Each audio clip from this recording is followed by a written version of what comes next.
काय धनगरवाडीकर, बोला ना. काय कोणाची हवा नारायणगाव गटामध्ये? बाबांचीच आता तुमच्या गावातले उमेदवार आहेत ना, प्रियंकाताई शेळके असतील. असतील, अजून माहीतच नाही ना काय. पण त्यांचं फायनल झालं असं कळतंय. तुम्हाला कळते, गावाला नाही कळलं अजून. अशा गावाला नाही कळलं.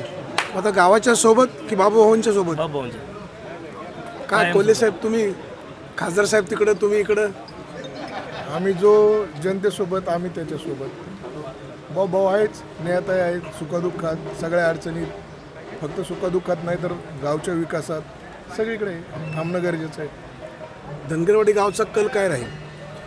धनगरवाडी गावचा कल आता सर्वसामान्य आम्ही जे तरुण वर्ग आहे, ज्येष्ठ नागरिक आहेत, आता ते सुज्ञान नागरिक आहेत. कल आधी सांगण्यापेक्षा तो वोटिंगमधून समजेल. अशा वोटिंगमध्ये समजेल. काय बाबूभाऊंच्या पत्नीची जमेची बाजू काय? बाबूभाऊंच्या पत्नीची जमेची बाजू म्हणजे बाबूभाऊ हाच आमच्या समोर एक चेहरा आहे.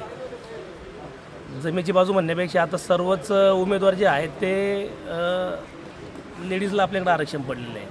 आता जो चेहरा समोर येणार आहे लेडीजच्या बाबतीमध्ये, तर त्यांच्या अनुषंगाने जे जनतेमध्ये काम करता येते त्यांना अनुसरूनच आपण त्यांच्या पाठीमागे उभे राहणार आहे. जमेची बाजू म्हणण्यापेक्षा बाबूला आम्ही कधी अर्ध्या रात्रीला फोन केला तरी आमचं 1 मिनिटामध्ये काम झालेलं आहे. म्हणजे ते नेता म्हणूनच नाही, पण सर्व याच्यामध्ये काम करत असताना आम्हाला ज्या वेळेस आम्हाला अडचणी आली, आम्ही विदिन सेकंद फोन केला, विदिन सेकंदात आमची.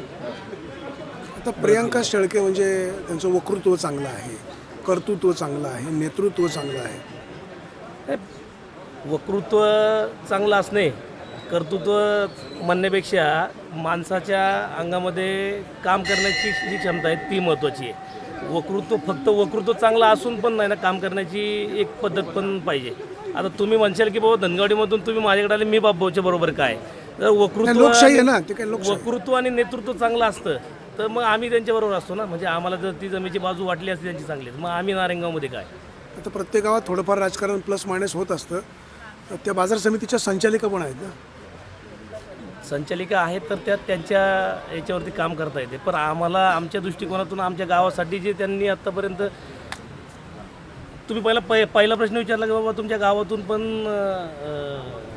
उमेदवार दिलेला आहे, पण जर गावातल्या लोकांना अजून माहीत नसेल तर याच्यातून तुम्ही ओळखून जा की बाबा आमच्याबरोबर जर आम्हाला माहीतच नाही उमेदवार अजून जाहीर झालेला आहे, तर मग तुम्ही समजून जा. तर ते जिल्हा परिषद निवडणूक लढणार, ते 2 महिन्यापासून त्यांचे तालुकाभर फ्लेक्स लागलेत ना. सॉरी, जिल्हा परिषद गटात सगळे फ्लेक्स लागणं वेगळं आणि गावातल्या माणसांना विश्वास घेणं हे वेगळे. तुम्हाला आता विश्वासात घेऊन उपयोग नाही. आता उपयोग नाही ना. आता जर आम्हाला तुमचं काय ठरलं?